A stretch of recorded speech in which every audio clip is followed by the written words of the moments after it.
Hey guys, how's it going? This is Kovid from Kovid YouTube channel, and today in this video we're going to head over to Python object-oriented programming. So before heading to my video, don't forget to subscribe this channel, and don't forget to see my older videos which are based on Python Python programming, which is the basic of Python programming. Without learning that, you can't be able to code this one. Okay, so what is object-oriented programming?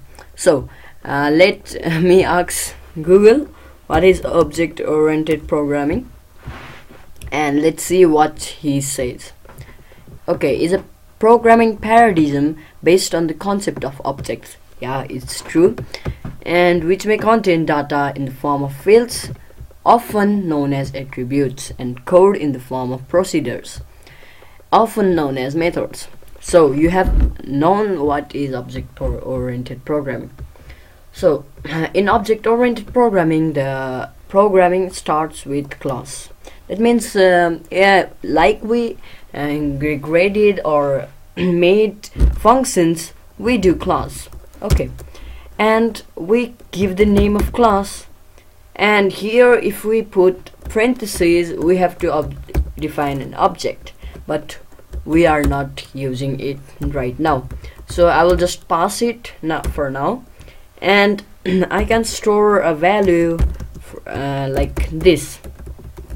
If I do like this, it will be error, so use parentheses always. It's for these. This is for you don't miss it after you put your object. We'll learn about it later. Okay, and if I print this K1 over here, it will print me the place of this Kovid class. So you can see here, this is the place of the Kovid class. Okay, so this was for this video, and hope you guys like this video. If you like this, please like this video, and don't forget to share this video with your friends and families so that they could know what is object-oriented programming, and share these videos or this channel to the friend who is wanting for Python codes, so he will find it helpful. Okay, so I will just briefly describe what is going on in this one.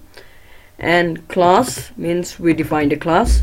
We just passed it completely freely, and we stored the value of K1 as a class, as this class, and we printed K1. Okay, so one question for you: what is K1? In which data types will it remain?